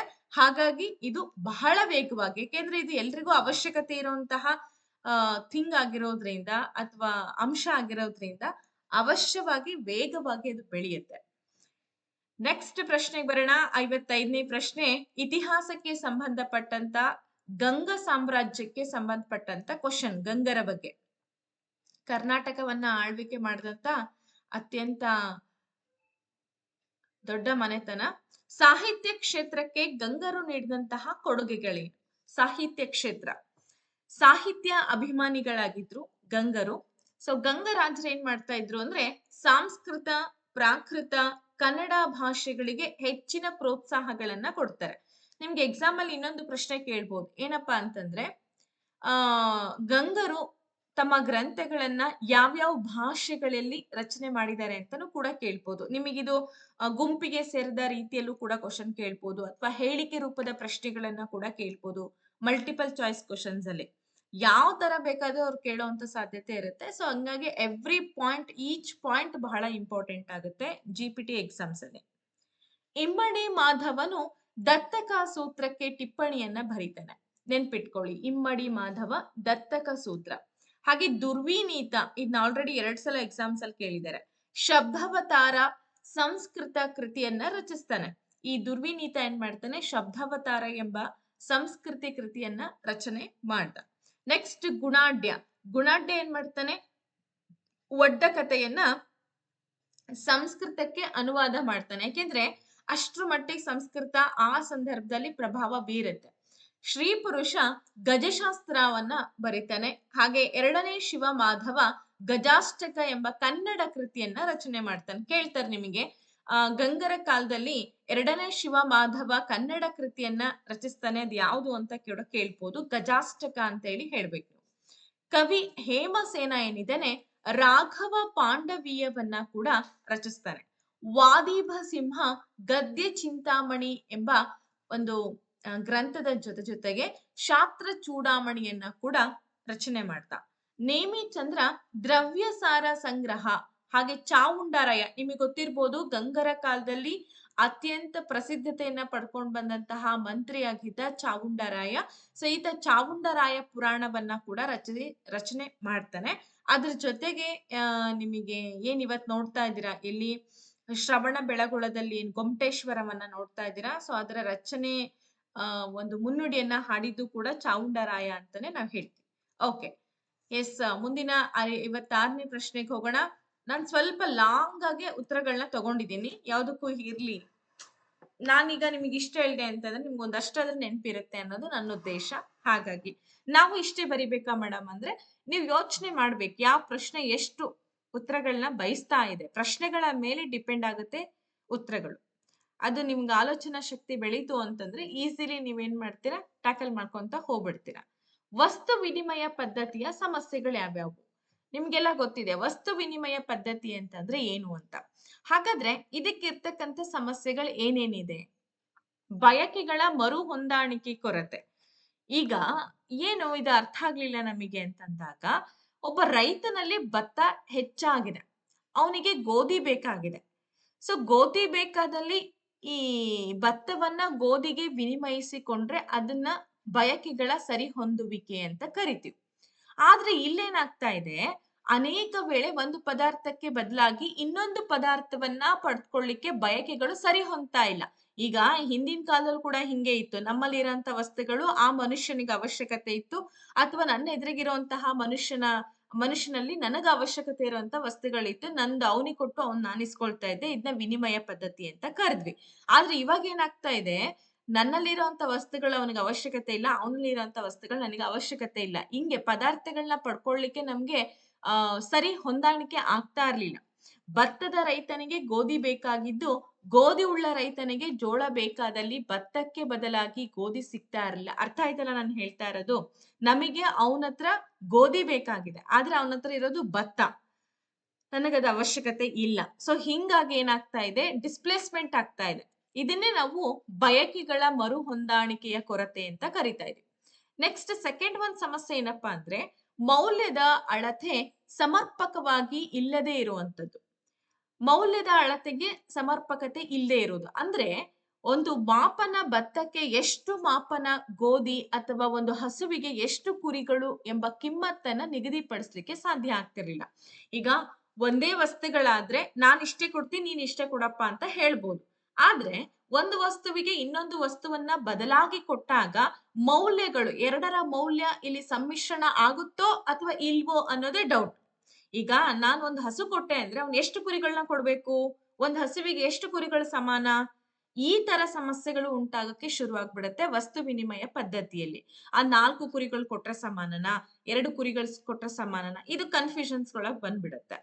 ವಸ್ತುಗಳನ್ನ ವಿಭಜಿಸುವಂತಹ ಕೊರತೆ. ಒಂದು ಹಸುವಿಗೆ ಸರಿ ಹೊಂದುವಂತೆ ಕುರಿಗಳನ್ನ ವಿಭಜಿಸ್ಲಿಕ್ಕೆ ಸಾಧ್ಯ ಆಗ್ತಾನೆ ಇರ್ಲಿಲ್ಲ. ಇದು ಈ ವಸ್ತು ವಿನಿಮಯ ಪದ್ಧತಿಯಲ್ಲಿ ಇರುವಂತಹ ಸಮಸ್ಯೆಗಳು ಅಂತ ಹೇಳಿ ಗುರುತಿಸಿದ್ವಿ. ಸಾಮಾನ್ಯವಾಗಿ ಇದು ಇವತ್ತಿನಿಂದಲ್ಲ. ಮೊದ್ಲೇನೋ ಆದಿ ಮನುಷ್ಯನಿಗೆ ಅಷ್ಟು ಗೊತ್ತಾಗ್ತಿರ್ಲಿಲ್ಲ. ಆತ ಸುಲಲಿತವಾಗಿ ವ್ಯವಹಾರ ಮಾಡ್ಕೊಂಡ್ಬಿಟ್ಟ. ತನಗೇನ್ ಬೇಕೋ, ತನಗೇನ್ ಬೇಡ್ವೋ ಅಂತ ಹೇಳಿ. ಬಟ್ ಇವಾಗ ಎಲ್ಲಾನು ಕೂಡ ಹಣದ ಲೆಕ್ಕಾಚಾರ ಆಗಿರೋದ್ರಿಂದ ಆಲೋಚನೆ ಮಾಡೇ ಮಾಡ್ತಾರೆ. ಇನ್ನೊಂದು ಸಮಸ್ಯೆ ಇದೆ. ವಸ್ತುಗಳ ಸಾಗಾಣಿಕೆಯ ಒಂದು ಪ್ರದೇಶದಿಂದ ಸಂಗ್ರಹದ ಸಮಸ್ಯೆ. ನೋಡಿ, ಇದು ತುಂಬಾ ದೊಡ್ಡ ಸಮಸ್ಯೆ ಅಂತಾನೆ ಹೇಳ್ಬೋದು. ಪ್ರದೇಶಕ್ಕೆ ವಸ್ತುಗಳನ್ನ ಸಾಗಿಸೋದು ಒಂದು ದೊಡ್ಡ ಸಮಸ್ಯೆ ಆಗಿತ್ತು. ವಸ್ತುಗಳನ್ನ ಹೆಚ್ಚು ಕಾಲ ಸಂಗ್ರಹಿಸಿಡೋದು ಕೂಡ ದೊಡ್ಡ ಸಮಸ್ಯೆ ಆಗ್ತಾ ಇತ್ತು. ಆದ್ರೆ ಹಣ ವಿನಿಮಯ ಪದ್ಧತಿಯಲ್ಲಿ ಒಂದು ನಿರ್ದಿಷ್ಟವಾದಂತಹ ಮೊತ್ತವನ್ನ ನಿಗದಿಪಡಿಸಿರೋದ್ರಿಂದ ಈ ಯಾವ ಸಮಸ್ಯೆಗಳು ಕೂಡ ಉಂಟಾಗ್ತಿರ್ಲಿಲ್ಲ. ಸೊ ಹಂಗಾಗಿ ಎಲ್ಲಾನು ಕೂಡ ದುಡ್ಡಿನ ವ್ಯವಹಾರಗಳು, ವಸ್ತುಗಳ ವ್ಯವಹಾರಗಳು ಮುಗ್ದೋಯ್ತು. ನಾವೆಲ್ಲ ಸಣ್ಣರಿದ್ದಾಗ ಏನ್ ಮಾಡ್ತಾ ಇದ್ವಿ ಅಂದ್ರೆ, ಒಂದಿಷ್ಟು ಹತ್ತಿ ಕೊಟ್ರೆ ಅವರೊಂದು ಪೆಪ್ಪರ್ಮೆಂಟ್ ಇಂದು ಪ್ಯಾಕೆಟೋ ಅಥವಾ ಈ ತರ ವಸ್ತು ವಿನಿಮಯ ಪದ್ಧತಿ ಇತ್ತು. ಅದು ಎಲ್ಲ ಯಾವಾಗ ಅಂತಂದ್ರೆ 1998, 99, 97 ಈ ಇಸ್ವಿಗಳಲ್ಲಿ ಕಂಡು ಬಂದಿದ್ದು. ನಂತರ 2000 ನಂತರ ಆಲ್ಮೋಸ್ಟ್ ಅದೆಲ್ಲ ಕಂಟ್ರೋಲ್ ಆಗ್ತಾ ಬಂತು. ಯಾವುದೇ ವಸ್ತುಗಳಿಗೆ ಇನ್ನೊಂದು ಅಂಗಡಿ ಮನಿ ವಸ್ತುಗಳನ್ನ ಕೊಡ್ತಿರ್ಲಿಲ್ಲ. ಅಲ್ಲಿ ನಿಂತೋಯ್ತು. ಹಣದ ಮೌಲ್ಯ ಬಂದ್ಬಿಡ್ತು. ಓಕೆ, ಈ ತರ ಆಯ್ತಾ? ಇದು ಈ ಪ್ರಶ್ನೆಗೆ ಇಷ್ಟು ಉತ್ತರಗಳನ್ನ ನೀವು ಕಂಡ್ಕೋಬಹುದು. ಇದ್ರಲ್ಲಿ ಒಂದ್ 2, 3 ಬರೆದ್ರು ಕೂಡ ಓಕೆ, ತೊಂದ್ರೆ ಇಲ್ಲ. ಅಷ್ಟು ನಾನ್ ಬರ್ದಷ್ಟೇ ಬರಿಬೇಕು ಅಂತ ರೂಲ್ಸ್ ಏನಿಲ್ಲ. ನೆಕ್ಸ್ಟ್ 57ನೇ ಪ್ರಶ್ನೆಗೆ ಬರೋಣ. ರೆಡಿ ಇದೀರಾ? ಓಕೆ, ತುಂಬಾ ಇಂಪಾರ್ಟೆಂಟ್ ಅಂತ ನಾನು ಹೇಳ್ತಾ ಇದ್ದೀನಿ. ಕೆಲವೊಬ್ರು ಏನ್ ಮಾಡ್ತೀರಾ, ಇವನ್ ಹೆಂಗೋ ಬರ್ದ್ರಾಯ್ತು ಅಂತ ನೆಗ್ಲಿಜೆನ್ಸಿ ಮಾಡ್ತೀರಾ. ಅದಕ್ಕೆ ಕಳೆದ ಬಾರಿ ಎಷ್ಟೊಂದು ಪೋಸ್ಟ್ ಇತ್ತು. ಸೋಷಿಯಲ್ ಸೈನ್ಸ್ ತುಂಬಾ ಹೈಯೆಸ್ಟ್ ಪೋಸ್ಟ್ ಗಳನ್ನ ಕೊಟ್ಟಿದ್ರು ಇಷ್ಟು ದಿನಗಳಲ್ಲಿ. ಅದು ಎಲ್ಲರೂ ಕೂಡ ಸದುಪಯೋಗ ಮಾಡ್ಕೊಂಡಿದ್ದೀರಾ. ಇನ್ನೂ ಕೆಲವೊಂದು ಪೋಸ್ಟ್ ಗಳು ಹಂಗೇನೆ ಉಳ್ಕೊಂಡಿದೆ. ಅದಕ್ಕೆ ಸ್ವಲ್ಪ ಆಸಕ್ತಿ ತೋರಿಸಿ ಆ ಪೋಸ್ಟ್ ಗಳನ್ನ ನಿಮ್ ಕೈ ಗಿಟ್ಟಿಸ್ಕೊಳ್ರಿ. ಓಕೆ, ಭಾರತವನ್ನ ಅಭಿವೃದ್ಧಿ ಹೊಂದುತ್ತಿರುವಂತಹ ಅರ್ಥವ್ಯವಸ್ಥೆ ಅಂತೇಳಿ ಏಕೆ ಪರಿಗಣಿಸಲಾಗಿದೆ? ಈ ರಾಷ್ಟ್ರಗಳ ರಾಷ್ಟ್ರೀಯ ಮತ್ತು ತಲಾ ಆದಾಯಗಳು ಕಡಿಮೆ ಇರುತ್ತೆ. ಅವುಗಳು ಕಡಿಮೆ ಉಳಿತಾಯ, ಹೂಡಿಕೆ, ಬಂಡವಾಳ, ನಿರ್ಮಾಣದೊಂದಿಗೆ ಹಿಂದುಳಿದಂತಹ ಕೃಷಿ ಮತ್ತು ಕೈಗಾರಿಕಾ ವಲಯಗಳನ್ನ ಹೊಂದಿರುತ್ತೆ. ಯಾಕೆ ನಾವು ಅಭಿವೃದ್ಧಿ ಹೊಂದುತ್ತಿರುವಂತಹ ಅರ್ಥವ್ಯವಸ್ಥೆ ಅಂತ ನಮ್ಮ ದೇಶವನ್ನ ನಾವು ಗುರುತಿಸ್ತೀವಿ ಅಂದ್ರೆ ಅದಕ್ಕಿದೇ ಕಾರಣ. ನೋಡಿ, ಈಗ ತಲಾ ಆದಾಯ ಅಂತಂದ್ರೆ ಪ್ರತಿಯೊಬ್ರು ಕೂಡ ದುಡಿಲೇಬೇಕಾಗತ್ತೆ. ಈಗ ಒಬ್ಬರ ದುಡಿಮೆ ಏನಾಗುತ್ತೆ, ಇಡೀ ರಾಷ್ಟ್ರಕ್ಕೆ ಸಂಬಂಧ ಪಡುತ್ತೆ. ತಲಾ ಆದಾಯ ಅಂತಂದ್ರೆ ಒಬ್ಬ ವ್ಯಕ್ತಿಯ ವಾರ್ಷಿಕ ವರಮಾನ ಅಲ್ವಾ? ಒಬ್ಬ ವ್ಯಕ್ತಿ ಆ ವಾರ್ಷಿಕ ವರಮಾನ ಏನಾಗುತ್ತೆ, ನಮ್ಮ ರಾಷ್ಟ್ರೀಯ ಆದಾಯಕ್ಕೆ ಸಂಬಂಧ ಪಡುತ್ತೆ. ಈಗ ಯಾವ ತಲಾ ಆದಾಯಗಳೆಲ್ಲ ಕಡಿಮೆ ಆದಂಗೆ ಆಟೋಮೆಟಿಕ್ ರಾಷ್ಟ್ರೀಯ ಆದಾಯನೂ ಕೂಡ ಕಡಿಮೆ ಆಗ್ಬಿಡುತ್ತೆ. ಇದರಿಂದನೂ ಕೂಡ ನಮ್ಮ ದೇಶ ಏನಾಗ್ತಾ ಇದೆ, ಇನ್ನು ಅಭಿವೃದ್ಧಿ ಹೊಂದ್ತಾ ಇರುವಂತ ದೇಶ. ಜೊತೆಗೆ ಕಡಿಮೆ ಉಳಿತಾಯ ಆಗ್ತಾ ಇಲ್ಲ, ಹೂಡಿಕೆಗಳಾಗ್ತಾ ಇಲ್ಲ, ಬಂಡವಾಳ ನಿರ್ಮಾಣದೊಂದಿಗೆ ಹಿಂದುಳಿದಂತಹ ಕೃಷಿ ಆಗಿರ್ಬೋದು, ಕೈಗಾರಿಕಾ ವಲಯಗಳು ಕೂಡ ಕಡಿಮೆ ಇದೆ. ಈ ರಾಷ್ಟ್ರಗಳು ಸಾಮಾನ್ಯವಾಗಿ ಪ್ರಾಥಮಿಕ ಕೃಷಿ ಮತ್ತು ನೈಸರ್ಗಿಕ ಸಂಪನ್ಮೂಲ ಆಧಾರಿತ ವಸ್ತುಗಳನ್ನ ರಫ್ತು ಮಾಡ್ತಾ ಇದೆ. ನಮ್ಮಲ್ಲಿ ಏನು ಅಂತಂದ್ರೆ ಪ್ರೊಡಕ್ಷನ್ಸ್ ಗಳು ಕಡಿಮೆ. ನಾವು ಎಲ್ಲ ಏನ್ ಮಾಡ್ತೀವಿ, ಬೆಳಿತೀವಿ, ಮಾರುಕಟ್ಟೆ ವ್ಯವಸ್ಥೆ ನಮ್ಮಲ್ಲಿ ಇದೆ. ಆದ್ರೆ ಪ್ರೊಡಕ್ಷನ್ ಸೆಕ್ಟರ್ಸ್ ಜಾಸ್ತಿ ಆಗ್ಬೇಕು ಅಂತ ಹೇಳ್ತೀವಿ. ಪ್ರೊಡಕ್ಷನ್ ಸೆಕ್ಟರ್ಸ್ ಅಂತಂದ್ರೆ ಪ್ರತಿಯೊಂದನ್ನು ಕೂಡ ನಮ್ ಕೈಯಿಂದ ನಾವು ಉತ್ಪಾದನೆ ಮಾಡ್ಬೇಕು. ಉತ್ಪಾದನೆ ಮಾಡಿದ ಎವ್ರಿ ಪರ್ಸನ್, ಪ್ರತಿಯೊಬ್ಬ ಮನುಷ್ಯನು ಕೂಡ ಏನನ್ನಾದ್ರೂ ಉತ್ಪಾದನೆ ಮಾಡ್ತಾ ಹೋದ ಅಂತಂದಾಗ ಅದು ಪ್ರೊಡಕ್ಟಿವಿಸಮ್ ಆಗಿಬಿಡುತ್ತೆ ಅಲ್ವಾ. ಉತ್ಪಾದಕನಾದಾಗ ಮಾತ್ರ ರಾಷ್ಟ್ರೀಯ ಆದಾಯ ನಾವು ಜಾಸ್ತಿ ಮಾಡ್ತಾ ಹೋಗ್ಬೋದು. ಇರ್ಲಿ, ಅವು ಕಡಿಮೆ ಜೀವನ ಮಟ್ಟ, ಅನಾರೋಗ್ಯ, ಅನೈರ್ಮಲ್ಯತೆ, ಅಧಿಕ ಪ್ರಮಾಣದ ಶಿಶು ಮರಣ, ಅಧಿಕ ಜನನ ಮರಣ ದರಗಳು, ದುರ್ಬಲ ಮೂಲ ಸೌಕರ್ಯಗಳಿಂದ ಬಾಧಿತ ಆಗಿರುತ್ತೆ. ಆರ್ಥಿಕ ಯೋಜನೆಯ ಸಲುವಾಗಿ ಇತ್ತೀಚೆಗೆ ಭಾರತವು ಅಭಿವೃದ್ಧಿಯತ್ತ ಸಾಗ್ತಾ ಇದೆ. ಆದ ಕಾರಣ ನಾವು ಭಾರತವನ್ನ ಅಭಿವೃದ್ಧಿ ಹೊಂದ್ತಾ ಇರುವಂತಹ ಅರ್ಥವ್ಯವಸ್ಥೆ ಅಂತ ಹೇಳಿ ಪರಿಗಣಿಸಿದೀವಿ. ಇವಾಗ ಪರವಾಗಿಲ್ಲ, ಬೇರೆ ಬೇರೆ ದೇಶಗಳಿಗೆಲ್ಲ ಅನುಮತಿಯನ್ನ ಕೊಟ್ಟು ಕೆಲವೊಂದು ಒಪ್ಪಂದಗಳ ಅನ್ವಯ ಇಲ್ಲಿ ದೊಡ್ಡ ದೊಡ್ಡ ಮಲ್ಟಿನ್ಯಾಷನಲ್ ಕಂಪನೀಸ್ ಗಳೆಲ್ಲ ಓಪನ್ ಆಗ್ತಾ ಇದೆ. ಎಷ್ಟೋ ಜನಕ್ಕೆ ಉದ್ಯೋಗಗಳು ಕೂಡ ಸಿಗ್ತಾ ಇದೆ. ಇದರಿಂದ ನಾವು ಬೇರೆಯವರಿಗೆ ಇಲ್ಲಿ ಕಂಪನಿಗಳನ್ನ ಸ್ಟಾರ್ಟ್ ಮಾಡೋದಕ್ಕೆ ಅವಕಾಶಗಳನ್ನೇ ಕೊಡ್ತಾ ಇಲ್ಲ ಅಂತಂದ್ರೆ ನಮ್ ದೇಶದಲ್ಲೇ ನಾವ್ ಇರ್ತೀವಿ ಅಂದ್ರೆ ಹೆಂಗೆ? ಅದನ್ನ ನಾವು ಮಾಹಿತಿ ಸಮಾಜ ಅಂತೇಳಿ ಕರಿಯಲ್ಲ. ಅರ್ಥ ಮಾಡ್ಕೋಬೇಕು. ಸೊ ಈಗ ಹೊರಗಿನ ದೇಶದವ್ರು ಬಂದು ಇಲ್ಲಿ ಉದ್ಯಮಗಳನ್ನ ಹಾಕೊಂಡಾಗ ನಮಗೆ ಕೂಡ ಇಲ್ಲಿ ಸುತ್ತಮುತ್ತ ಇರೋರಿಗೂ ಕೂಡ ಜಾಬ್ ಸಿಗುತ್ತೆ. ಅದರಿಂದ ಆದಾಯನೂ ಕೂಡ ಜಾಸ್ತಿ ಆಗ್ತಾ ಹೋಗುತ್ತೆ. ದೇಶನೂ ಕೂಡ ಬೆಳೀತಾ ಹೋಗುತ್ತೆ. ಅದಕ್ಕೆ ಈಗೆಲ್ಲ ಅವಕಾಶಗಳನ್ನ ಕೊಟ್ಟಿದ್ದಾರೆ. ಓಕೆ, 58ನೇ ಪ್ರಶ್ನೆಗೆ ಹೋಗೋಣ. ಆರ್ಥಿಕ ಚಟುವಟಿಕೆಗಳ 4 ವಿಧಗಳು ಯಾವ್ಯಾವು? ನೋಡಿ, ಆರ್ಥಿಕ ಚಟುವಟಿಕೆಗಳು 4 ವಿಧಗಳಲ್ಲಿ ನಡೆಯುತ್ತೆ. ಅದು ಯಾವ್ಯಾವುದು ಅಂತ ಕೇಳಿದ್ದಾರೆ. ಒಂದು ಉತ್ಪಾದನೆ. ಉತ್ಪಾದನೆ ಅಂದ್ರೆ ಪ್ರೊಡಕ್ಷನ್ ಮಾಡೋರು. ಅನುಭೋಗ, ಅದನ್ನ ಅನುಭವಿಸೋರು. ಇನ್ನೊಂದು ವಿನಿಮಯ ಮಾಡೋದು, ಇನ್ನೊಂದು ಹಂಚಿಕೆ ಮಾಡೋದು. ಗೊತ್ತಾಯ್ತಲ್ಲ? ವಿನಿಮಯ ಅಂತಂದ್ರೆ ಅದನ್ನ ಕೊಡೋದು, ಹಂಚಿಕೆ ಅಂದ್ರೆ ಡಿಸ್ಟ್ರಿಬ್ಯೂಷನ್. ಇವು 4 ಕೂಡ ಏನಾಗಿರುತ್ತೆ, ಆರ್ಥಿಕ ಚಟುವಟಿಕೆಗಳು ಅಂತ ಹೇಳ್ತೀವಿ. ಮೇಡಮ್ ಇಷ್ಟೇ ಬರ್ದ್ಬಿಟ್ರೆ ನಮಗೆ 2 ಮಾರ್ಕ್ಸ್ ಕೊಟ್ಬಿಡ್ತಾರಾ ಅಂತಂದ್ರೆ, ನಿಮಗೆ ಡೌಟ್ ಇತ್ತು ಅಂದ್ರೆ ಒಂದೊಂದು ಇದಕ್ಕೆ ಎಕ್ಸ್ಪ್ಲೈನ್ ಮಾಡಿ. ಒಂದೊಂದೇ ಲೈನ್ ಎಕ್ಸ್ಪ್ಲೈನ್. ನಿಮಗೆ ಸಿಕ್ಕಾಪಟ್ಟೆ ಶೀಟ್ಸ್ ಇರುತ್ತೆ ಅಂತ ಅಲ್ಲ. ಸೊ ಒಂದೊಂದೇ ಲೈನ್ ಎಕ್ಸ್ಪ್ಲನೇಷನ್ ಕೊಟ್ಟರು ಕೂಡ ಎನಫ್. ಓಕೆ, ಇದು ಇಷ್ಟು 4 ಏನಪ್ಪಾ ಅಂತಂದ್ರೆ ಆರ್ಥಿಕ ಚಟುವಟಿಕೆಗಳ ಪ್ರಮುಖ 4 ವಿಧಗಳು ಅಂತ ಕರೆದ್ವಿ. ಅಂಡ್ ಯಾರಾದ್ರೂ ಆನ್ಲೈನ್ ಕ್ಲಾಸಸ್ ಅನ್ನ ತಗೊಳ್ತೀರಾ ಅಂತಂದ್ರೆ ಇದೇ ಡಿಸೆಂಬರ್ 20 ತನಕನೂ ಕೂಡ ಅವಕಾಶ ಕೊಟ್ಟಿದೀವಿ. ಮುಂದೆ ಜಾಯ್ನ್ ಆಗಕ್ ಆಗಲ್ವಾ ಮೇಡಮ್ ಅಂದ್ರೆ ಆಗಬಹುದು, ಬಟ್ ಒಂದು ಟೈಮ್ ಅಂತ ಇರುತ್ತೆ. ಹಾಗಾಗಿ ಯಾರಿಗಾದ್ರೂ ಇಂಟ್ರೆಸ್ಟ್ ಇದೆ ಆನ್ಲೈನ್ ಕ್ಲಾಸ್ ತೆಗೆದುಕೊಳ್ಳಿಕ್ಕೆ ಅಂದ್ರೆ 100% ನಮ್ಮ ಕ್ಲಾಸಸ್ ನ ನೀವು ತಗೊಳ್ಬಹುದು. ಅತ್ಯಂತ ಉತ್ತಮವಾದಂತ ತರಗತಿಗಳನ್ನ ಕೊಡ್ತಾ ಇದೀವಿ. ಸೊ 8217670405 ನಂಬರ್ನ ಕೂಡ ನೀವು ಕಾಂಟ್ಯಾಕ್ಟ್ ಮಾಡಿ. ಹಾಗೇನೆ 6361153623 ನಂಬರ್ನ ಕೂಡ ನೀವು ಕಾಂಟ್ಯಾಕ್ಟ್ ಮಾಡಿ. 3 ಪೇಪರ್ಸ್ ಗಳು ಕೂಡ ನಿಮ್ಗೆ ಅವೈಲಬಿಲಿಟಿ ಇರುತ್ತೆ. HSTR ಕೂಡ ಇದೆ. ಯಾರಿಗೆ ಯಾವ ಕ್ಲಾಸಸ್ ಬೇಕೋ ಅದನ್ನ ಪ್ರಿಫರ್ ಮಾಡಿ ನೀವು ತಗೊಳ್ಬಹುದು. ಓಕೆ, ಮುಂದಿನ ಪ್ರಶ್ನೆಗೆ ಹೋಗೋಣ. ಹಿಮ ನದಿಗಳ 2 ವಿಧಗಳನ್ನ ತಿಳಿಸಿ. ಹಿಮ ನದಿಗಳು ಅಂದ ತಕ್ಷಣ ನಮ್ ತಲೆಯಲ್ಲಿ ಒಂದು ಬರುತ್ತೆ. ಏನ್ ಬರುತ್ತೆ ಅದು ನೀವೇ ಕಲ್ಪನೆ ಮಾಡ್ಕೊಳ್ಳಿ. ಹಿಮ ನದಿಗಳಲ್ಲಿ 2 ಮುಖ್ಯ ವಿಧಗಳಿದೆ. ಒಂದು ಖಂಡಾಂತರ ಹಿಮನದಿ, ಇನ್ನೊಂದು ಪರ್ವತ ಹಿಮನದಿ. ಹೌದಾ? ಇವೆರಡು ಬರ್ದ್ಬಿಟ್ರೆ 2 ಮಾರ್ಕ್ಸ್ ಬರಲ್ಲ. ಸೊ ನಾವೇನ್ ಮಾಡ್ಬೇಕು, ಒಂದಷ್ಟು ಅದಕ್ಕೆ ಎಕ್ಸ್ಪ್ಲೇಷನ್ ಉದಾಹರಣೆಗಳನ್ನ ಕೊಟ್ರೆ ಈಸಿಯಾಗಿ ನಮ್ಗೆ ಆನ್ಸರ್ ಅಂಕಗಳು ಬಂದ್ಬಿಡುತ್ತೆ. ಖಂಡಾಂತರ ಹಿಮನದಿ ಅಂದ್ರೇನು? ಧ್ರುವ ಪ್ರದೇಶಗಳಲ್ಲಿರುವಂತಹ ವಿಸ್ತಾರವಾದ ಮಂಜುಗಡ್ಡೆಯ ಹಾಳೆಯನ್ನ ಖಂಡಾಂತರ ಹಿಮನದಿ ಅಂತ ಕರಿತೀವಿ. ಫಾರ್ ಎಕ್ಸಾಂಪಲ್ ಗ್ರೀನ್ಲ್ಯಾಂಡ್ ಆಗಿರ್ಬೋದು, ಅಂಟಾರ್ಟಿಕಾ ಒಂದು ಕಾಂಟಿನೆಂಟ್ ಆಗಿರ್ಬೋದು. ನೋಡಿ, ಧ್ರುವ ಪ್ರದೇಶಗಳು ಅಂದ್ರೆ ಎಲ್ಲಿ ಬರುತ್ತೆ? ಈ ಭಾಗದಲ್ಲಿ. ಇದನ್ನ ಉತ್ತರ ಧ್ರುವ ಪ್ರದೇಶ, ಇದನ್ನ ದಕ್ಷಿಣ ಧ್ರುವ ಪ್ರದೇಶ ಅಂತ ಹೇಳ್ತೀವಿ. ಇಲ್ಲಿ ಸೂರ್ಯನ ಕಿರಣಗಳು ಏನಪ್ಪಾ ಅಂದ್ರೆ ನೇರವಾಗಿ ಬೀಳಲ್ಲ, ಓರೆಯಾಗಿ ಬೀಳತ್ತೆ. ಆ ಸಂದರ್ಭಕ್ಕೋಸ್ಕರ ಇದನ್ನ ಹೆಚ್ಚಾಗಿ ಉಷ್ಣಾಂಶ ರಹಿತ ಪ್ರದೇಶ ಅಂತಾನೂ ಕೂಡ ನಾವು ಗುರುತಿಸ್ತೇವೆ. ವಾಸಕ್ಕೆ ಯೋಗ್ಯವಾಗಿರ್ತಕ್ಕಂಥ ಸ್ಥಳಗಳ ಅಲ್ಲ ಅವು. ಓಕೆ, ನೆಕ್ಸ್ಟ್ ಪರ್ವತ ಅಥವಾ ಆಲ್ಫೈನ್ ಅಥವಾ ಕಣಿವೆ ಹಿಮ ನದಿಗಳು ಅಂತ ಇದೆ. ಇವು ಏನಪ್ಪಾ ಅಂದ್ರೆ ಎತ್ತರದ ಪರ್ವತ ಪ್ರದೇಶಗಳಲ್ಲಿರುವಂತಹ ಹಿಮ ನದಿಗಳನ್ನ ಪರ್ವತ ಅಥವಾ ಕಣಿವೆ ಹಿಮ ನದಿಗಳು ಅಂತ ಹೇಳಿ ನಾವು ಗುರುತಿಸ್ತಾ ಇದೀವಿ. ಓಕೆ, ಇದಿಷ್ಟು ಜಿಯೋಗ್ರಫಿಕ್ ಸಂಬಂಧಪಟ್ಟಂತ ಒಂದು ಪ್ರಶ್ನೆ ಆಗಿತ್ತು. ನೆಕ್ಸ್ಟ್ ಕ್ವೆಶನ್ ಬರೋಣ. 60ನೇ ಪ್ರಶ್ನೆ. ಮಹಮ್ಮದ್ ಬಿನ್ ತುಘಲಕ್ನ ಕಂದಾಯ ಸುಧಾರಣೆಯನ್ನ ತಿಳಿಸಿ ಅಂತ ಕೊಟ್ಟಿದ್ದಾರೆ.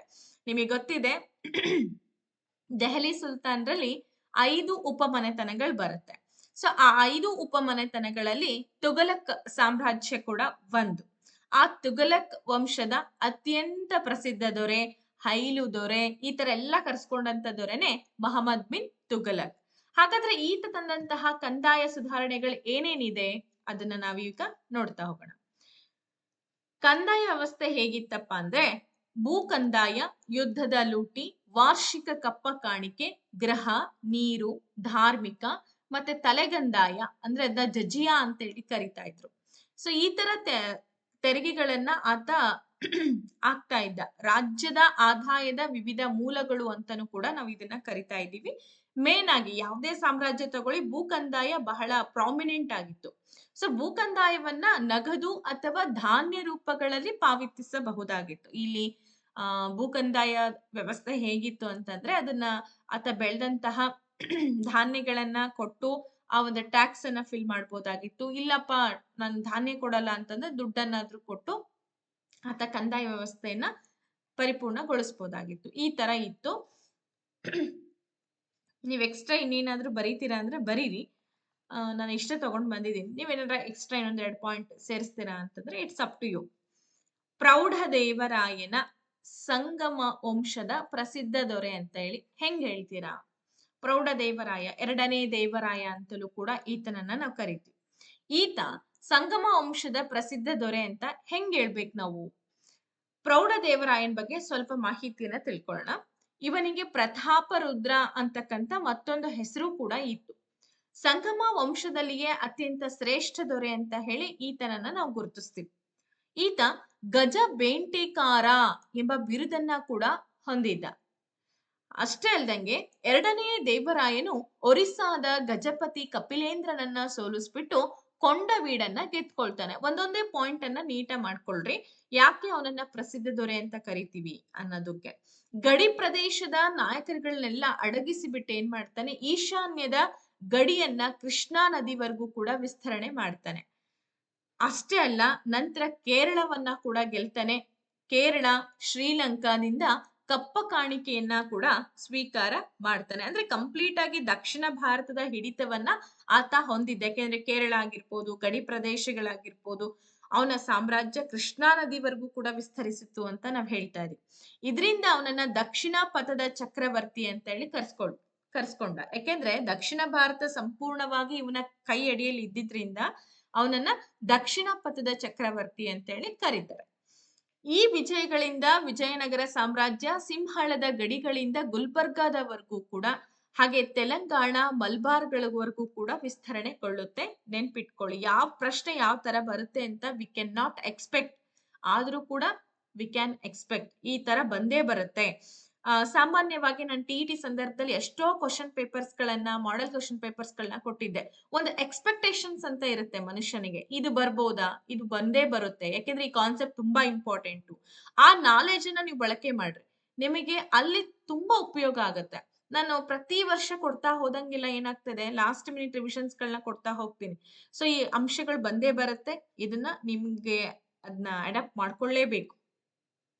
ಈ ವಿಜಯನಗರ ಸಾಮ್ರಾಜ್ಯದ ಮೇಲೆ ಒಂದಲ್ಲ ಒಂದು ಕ್ವಶನ್ ಬಂದೇ ಬರುತ್ತೆ. ಅದು ಮಲ್ಟಿಪಲ್ ಚಾಯ್ಸ್ ಕ್ವಶನ್ ಆಗಿರ್ಬೋದು, ಮತ್ತೆ ಡಿಸ್ಕ್ರಿಪ್ಟಿವ್ ರೈಟಿಂಗ್ ಕೂಡ ಆಗಿರ್ಬೋದು. ಕಂಪಲ್ಸರಿ ಬರುತ್ತೆ ಅಂದಾಗ ಅದನ್ನ ಓದ್ಕೊಳ್ಬೇಕು ನೀವು.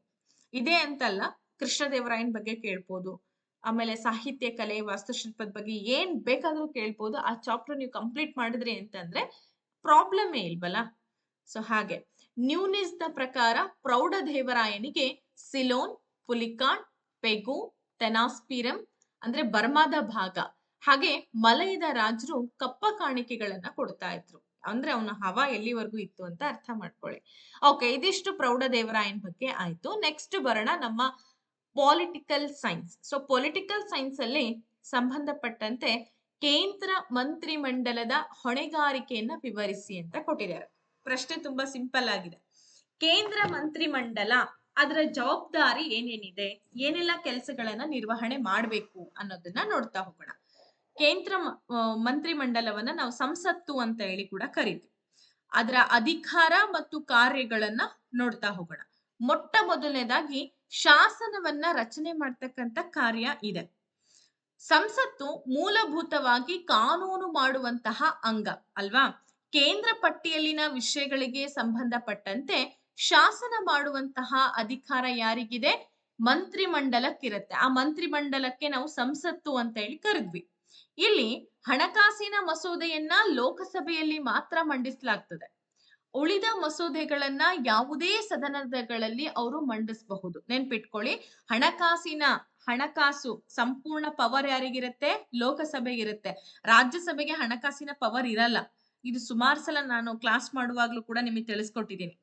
ಆದ್ರೆ ಮಸೂದೆ ಊರ್ಜಿತವಾಗ್ಬೇಕಾದ್ರೆ ಚರ್ಚೆಗಳ ಮೂಲಕ ಉಭಯ ಸದನಗಳು ಅಂದ್ರೆ ರಾಜ್ಯಸಭೆ ಮತ್ತು ಲೋಕಸಭೆ, ಇವೆರಡೂ ಸದನಗಳ ಅನುಮೋದನೆ ಪಡಿಬೇಕಾಗತ್ತೆ. ಇಲ್ಲ, ಆ ಕಾನೂನು ಸರಿ ಇಲ್ಲ, ಆ ಮಸೂದೆ ಸರಿ ಇಲ್ಲ, ಅದನ್ನ ನಾವು ಊರ್ಜಿತ ಮಾಡ್ಬೇಕು ಅಥವಾ ಅದನ್ನ ನಾವು ಏನಂತ ಹೇಳ್ತೀವಿ, ವಾಪಸ್ ತಗೊಳ್ಬೇಕು ಅನ್ನೋ ಸಂದರ್ಭದಲ್ಲಿ ಎರಡೂ ಸದನಗಳ ಅನುಮೋದನೆ ಪಡ್ಕೋಬೇಕಾಗತ್ತೆ.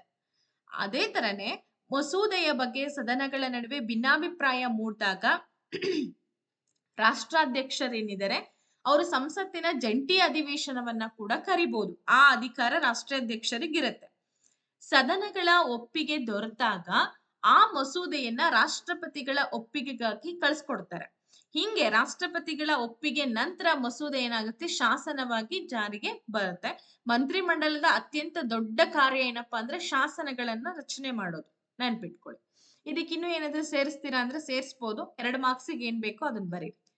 ಕರ್ನಾಟಕದ ಪ್ರಮುಖ ಜಲವಿದ್ಯುತ್ ಯೋಜನೆಗಳನ್ನ ಹೆಸರಿಸಿ. ಇದನ್ನ 2017ರ ಪ್ರಶ್ನೆ ಪತ್ರಿಕೆಯಲ್ಲಿ ಕೂಡ ಕೇಳಿದ್ದಾರೆ, 2019ರ ಪ್ರಶ್ನೆ ಪತ್ರಿಕೆಯಲ್ಲಿ ಕೂಡ ಕೇಳಿದ್ದಾರೆ. ನೆನ್ಪಿಟ್ಕೊಳ್ಳಿ, ಯಾವ ತರ ಬೇಕಾದ್ರೂ ಕೇಳೋಂತ ಸಾಧ್ಯತೆ ಇರ್ತದೆ. ಕರ್ನಾಟಕದಲ್ಲಿ ಪ್ರಮುಖವಾಗಿ ಶಿವನ ಸಮುದ್ರ, ಇದು ಶಿಂಷಾದಲ್ಲಿ ನಿರ್ಮಾಣ ಮಾಡಿರುವಂತಹ ಒಂದು ಜಲವಿದ್ಯುತ್ ಯೋಜನೆ. ಇದನ್ನ ಕಾವೇರಿ ನದಿಗೆ ಕಟ್ಟಿರುವಂತದ್ದು ಅಥವಾ ಕಾವೇರಿ ನದಿಗೆ ನಿರ್ಮಾಣ ಮಾಡಿರುವಂತಹ ಒಂದು ಯೋಜನೆ. ಜೊತೆಗೆ ಮಹಾತ್ಮ ಗಾಂಧಿ ಜಲವಿದ್ಯುತ್ ಕೇಂದ್ರ ಶರಾವತಿ ನದಿಗೆ, ಸೂಪ, ನಾಗಜರಿ, ಕದ್ರಾ ಮತ್ತೆ ಕೊಡಸಳ್ಳಿ, ಈ 4 ಕೂಡ ಕಾಳಿ ನದಿಗೆ ನಿರ್ಮಾಣ ಮಾಡಿರುವಂತಹ ಜಲವಿದ್ಯುತ್ ಯೋಜನೆ ಅಂತ ಹೇಳ್ತೀವಿ.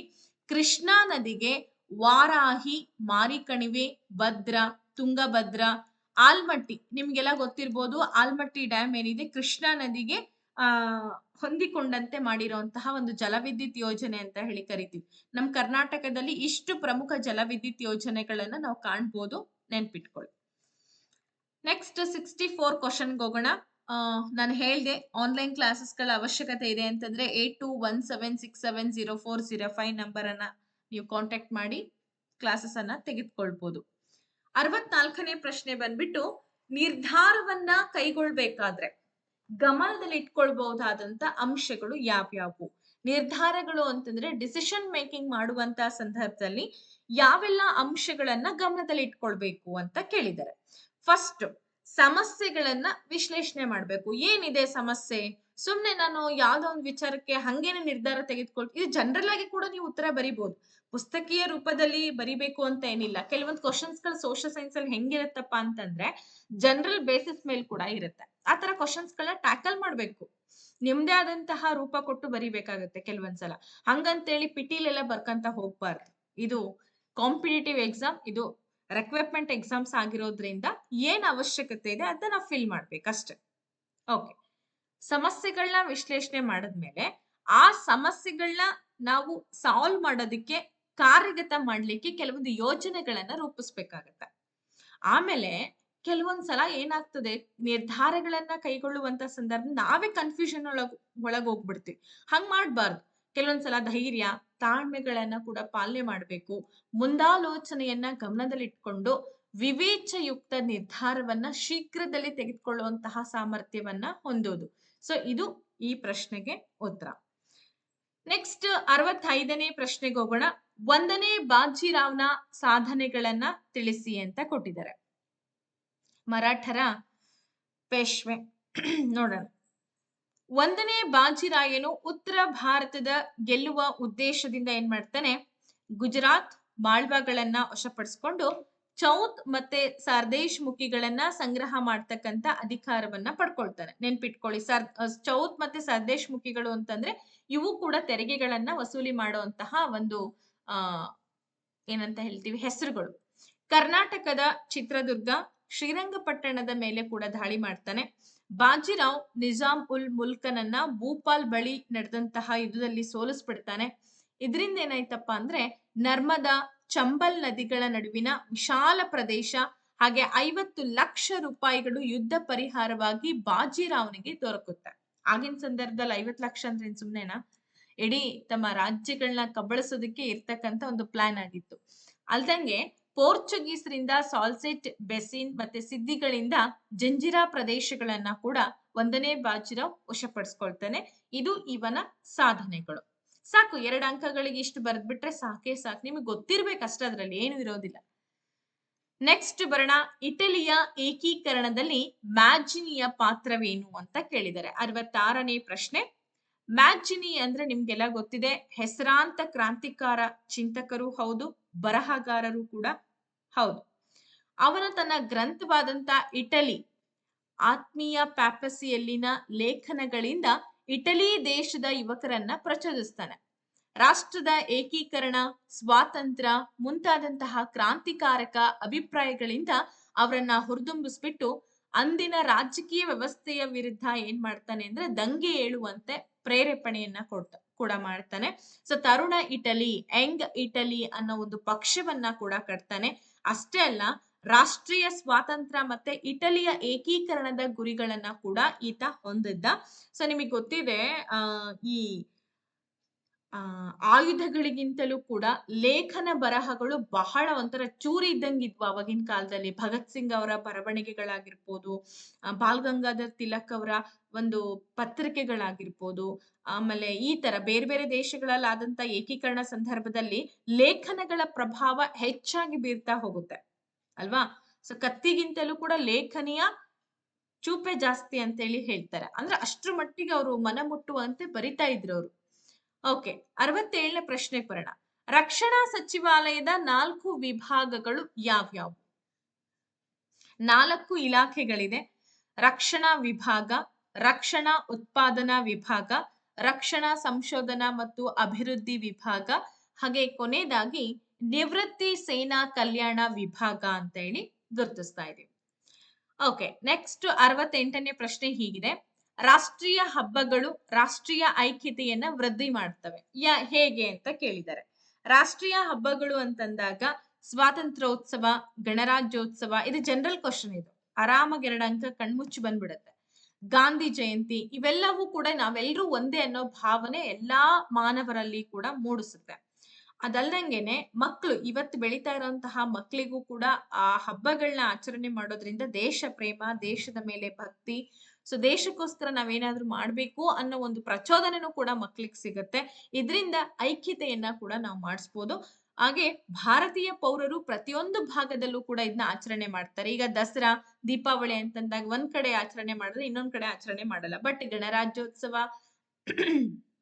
ಸ್ವತಂತ್ರ ದಿನ ಇಡೀ ನಮ್ಮ ದೇಶಾದ್ಯಂತ ಆಚರಣೆ ಮಾಡೋದ್ರಿಂದ, ಆದರ್ಶ ವ್ಯಕ್ತಿಗಳ ಬಗ್ಗೆ ನಾವು ತಿಳ್ಕೊಳ್ಳೋದ್ರಿಂದ, ಮಕ್ಕಳಿಗೆ ತಿಳಿಸೋದ್ರಿಂದ ಹೆಚ್ಚು ಪ್ರಚೋದನೆ ಸಿಕ್ಕಂಗಾಗತ್ತೆ, ಒಗ್ಗಟ್ಟು ಜಾಸ್ತಿ ಆಗುತ್ತೆ. ಓಕೆ, ಬಹು ಉಪಯೋಗಿ ಖನಿಜ ಅಂತೇಳಿ ಯಾವ್ದನ್ನ ಕರೀತಾರೆ? ಆದ್ರೆ 2 ಉಪಯೋಗಗಳನ್ನ ತಿಳಿಸಿ ಅಂತ ಜಿಯೋಗ್ರಫಿಕ್ ಸಂಬಂಧಪಟ್ಟಂತ ಕ್ವಶನ್ ಕೇಳಿದ್ದಾರೆ. ಇದ ಸರ್ವೇ ಸಾಮಾನ್ಯ, ಬಹಳಷ್ಟು ಸಲ ಕ್ವಶನ್ಸ್ ಈ ರಿಪೀಟ್ ಆಗಿದೆ. ಬಹುಪಯೋಗಿ ಖನಿಜ ಅಂತೇಳಿ ಮ್ಯಾಂಗನೀಸ್ ಅನ್ನ ಕರೀತಾರೆ. ಮ್ಯಾಂಗನೀಸ್ ಅನ್ನ ಎದಕ್ಕೋಸ್ಕರ ಬಳಕೆ ಮಾಡ್ತಾರೆ ಗೊತ್ತಾ? ಮಿಶ್ರ ಲೋಹವಾಗಿ ಉಕ್ಕಿನ ತಯಾರಿಕೆಯಲ್ಲಿ ಕಾಠಿಣ್ಯತೆಯನ್ನ ಹೆಚ್ಚು ಮಾಡ್ಲಿಕ್ಕೋಸ್ಕರ ಬಳಕೆ ಮಾಡ್ತಾರೆ. ಫಾರ್ ಎಕ್ಸಾಂಪಲ್, ಈಗ ಗೋಲ್ಡ್ ನಿಮಗೆಲ್ಲ ಗೊತ್ತಿದೆ, ತುಂಬಾ ಮೆದುವಾದಂತಹ ಲೋಹ ಅದು ಬಂಗಾರ. ಸೊ ಆ ಬಂಗಾರಕ್ಕೆ ಕಂಚು, ತಾಮ್ರ, ಸಿಲ್ವರ್ ಈ ತರ ಎಲ್ಲ ನಾವು ಅದರ ಕಾಠಿಣ್ಯತೆಯನ್ನ ಕಾಪಾಡ್ಕೊಳ್ಬೇಕು ಅಂದ್ರೆ, ಈಗ ನಾವು ಅದನ್ನ ಯಾವುದೇ ಆಭರಣ ಮಾಡಕ್ ಆಗಲ್ಲ. 24 ಕ್ಯಾರೆಟ್ ಅಲ್ಲಿ ಆಭರಣಗಳನ್ನ ಮಾಡೋದು ತುಂಬಾ ಕಷ್ಟ. ಯಾಕೆಂದ್ರೆ ತುಂಬಾ ಮೆದುವಾದಂತಹ ಗುಣವನ್ನ ಹೊಂದಿರುತ್ತೆ ಆ ಲೋಹ.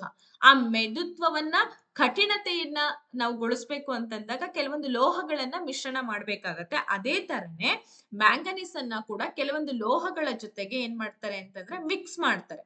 ಮಿಕ್ಸ್ ಯಾಕೆ ಮಾಡ್ತಾರೆ ಅಂತಂದ್ರೆ ಕಾಠಿಣ್ಯತೆಯನ್ನ ಹೆಚ್ಚು ಮಾಡ್ಲಿಕ್ಕೋಸ್ಕರ, ಗಟ್ಟಿಯಾಗಿರ್ಬೇಕಲ್ವಾ, ಆ ಒಂದು ಉದ್ದೇಶಕ್ಕೋಸ್ಕರ. ಕೊನೆಗೆ ರಾಸಾಯನಿಕ, ವಿದ್ಯುತ್ ತಯಾರಿಕೆ, ವಿದ್ಯುತ್ ಕೈಗಾರಿಕೆ, ರಾಸಾಯನಿಕ ಗೊಬ್ಬರ, ಕ್ಯಾಲಿಕೋ ಪ್ರಿಂಟಿಂಗ್, ಬಣ್ಣಗಳ ತಯಾರಿಕೆಯಲ್ಲಿಯೂ ಕೂಡ ಇದನ್ನ ಬಳಕೆ ಮಾಡ್ತಾರೆ. ಸೊ ಆದ್ರಿಂದ ನಾವು ಮ್ಯಾಂಗನೀಸ್ ಅನ್ನ ಏನಂತ ಕರಿತೀವಿ? ಬಹು ಉಪಯೋಗಿ ಖನಿಜ ಅಂತ ಹೇಳಿ ಗುರುತಿಸ್ತೀವಿ. ನೆನ್ಪಿಟ್ಕೊಳ್ಳಿ, ಇದನ್ನ ಎಕ್ಸಾಮ್ಸ್ ಅಲ್ಲಿ ಸಾಕಷ್ಟು ಬಾರಿ ಕಲ್ತಿದ್ದಾರೆ, ಹೇಳಿದ್ದಾರೆ. ಇನ್ನೊಂದು ಪ್ರಶ್ನೆ ನನ್ಗೆ ಕೇಳ್ಬೋದು ನೀವು. ಏನ್ ಕೇಳ್ತೀರಪ್ಪ ಅಂತಂದ್ರೆ, ಮೇಡಮ್ ಎಷ್ಟು ಈಸಿ ಪ್ರಶ್ನೆಗಳಿದೆ ಅಲ್ಲ, ಇದನ್ನೇನು ಆರಾಮ ನಾವು ಬಿಡಿಸ್ಬಿಡ್ತೀವಿ ಅಂತ ನೀವ್ ಅನ್ಬೋದು. ಬಟ್ GPT ಯಲ್ಲಿ ನಿಮ್ಮ ಅಂಕಗಳು ಎಲ್ಲೋಗುತ್ತೆ ಗೊತ್ತಾ? ಟೈಮ್ ಮ್ಯಾನೇಜ್ಮೆಂಟ್ ಮಾಡಿಲ್ಲ ಅಂತಂದ್ರೆ. Every one should follow the time management. ಬಹಳಷ್ಟು ವಿದ್ಯಾರ್ಥಿಗಳಿಗೆ ಟೈಮ್ ಮ್ಯಾನೇಜ್ಮೆಂಟ್ ಮಾಡೋದೇ ಟಫ್ ಆಗ್ಬಿಡುತ್ತೆ. ಅದಕ್ಕೆ ನಾನು ಒಂದು ಟ್ರಿಕ್ಸ್ ಹೇಳ್ತೀನಿ ನಿಮಗೆ. ಪ್ರತಿದಿನ ಒಂದು 10 ಪೇಜ್ ರೈಟಿಂಗ್ ಅನ್ನ ಮಾಡಿ. 10 ಪೇಜ್ ಪ್ರತಿದಿನ ಮಾಡ್ತಾ ಹೋದ್ರೆ ನಿಮಗೆ ಸಕ್ಸೀಡ್ ಆಗೇ ಆಗ್ತೀರಾ. ಏನಾಗುತ್ತೆ, ರೈಟಿಂಗ್ ಫಾಸ್ಟ್ ಆಗುತ್ತೆ, ಶೈಲಿಗಳು ಗೊತ್ತಾಗುತ್ತೆ, ಹೆಂಗ್ ಬರೆಯೋದು, ಏನು, ಎತ್ತ, ಅಕ್ಷರಗಳ ನೀಟ್ನೆಸ್ ನೀವು ಮೇಂಟೈನ್ ಮಾಡ್ಬೋದು. ಎವ್ರಿ ಡೇ ನೀವು ಪ್ರಾಕ್ಟೀಸ್ ಮಾಡಿದಾಗ ಎಕ್ಸಾಮ್ಸ್ ಅಲ್ಲಿ ಕೂಡ ನಮ್ಗದು ರಿಲೇಟೆಡ್ ಆಗ್ತಾ ಹೋಗುತ್ತೆ. ಎಸ್, ಈ ಸೆಷನ್ ನ ಕೊನೆ ಪ್ರಶ್ನೆ ಆಗಿರುತ್ತೆ, 70ನೇ ಪ್ರಶ್ನೆ. ಯಾವುದೇ ರಾಜ್ಯದ ತ್ವರಿತ ಅಭಿವೃದ್ಧಿಯಲ್ಲಿ ಕೈಗಾರಿಕೆಗಳು ಮಹತ್ವದ ಪಾತ್ರವನ್ನ ವಹಿಸುತ್ತೆ? ಹೇಗೆ? 100%. ಇವು ಆರ್ಥಿಕ ಬೆಳವಣಿಗೆಯ ಯಂತ್ರದಂತೆ ಕಾರ್ಯವನ್ನ ನಿರ್ವಹಿಸುವುದಲ್ಲದೆ ಬಡತನ, ನಿರುದ್ಯೋಗವನ್ನ ಹೋಗ್ಲಾಡ್ಸಕ್ಕೆ ಸಹಾಯಕ ಆಗಿದೆ. ಹೌದಲ್ವಾ? ಒಂದು ರಾಜ್ಯ ಹೆಚ್ಚಾಗಿ ಕೈಗಾರಿಕಾ ಅಭಿವೃದ್ಧಿಯನ್ನ ಪಡ್ಕೊಂಡಿದೆ ಅಂತಂದ್ರೆ ಆ ದೊಡ್ಡ ದೊಡ್ಡ ಬಡತನದಲ್ಲಿ ಫೇಸ್ ಮಾಡ್ತಿರೋಂತ ಜನಗಳಿಗೂ ಕೂಡ ಉದ್ಯೋಗ ಸಿಗತ್ತೆ, ನಿರುದ್ಯೋಗವನ್ನ ಹೋಗ್ಲಾಡ್ಸಕ್ಕೆ ಸಹಾಯ ಆಗತ್ತೆ. ಸಾಂಪ್ರದಾಯಿಕ ಸಮಾಜವು ಆಧುನಿಕ ಸಮಾಜವಾಗಿ ಪರಿವರ್ತನೆ ಹೊಂದುವಂತ ಕೆಲಸನೂ ಕೂಡ ಇಲ್ಲ ಆಗತ್ತೆ. ಒಂದು ದೇಶದ ಆರ್ಥಿಕ ಸಾಮರ್ಥ್ಯವು ಅದರ ಕೈಗಾರಿಕೆಗಳ ಅಭಿವೃದ್ಧಿಯಿಂದ ನಿರ್ಧರಿಸಲ್ಪಡುತ್ತೆ.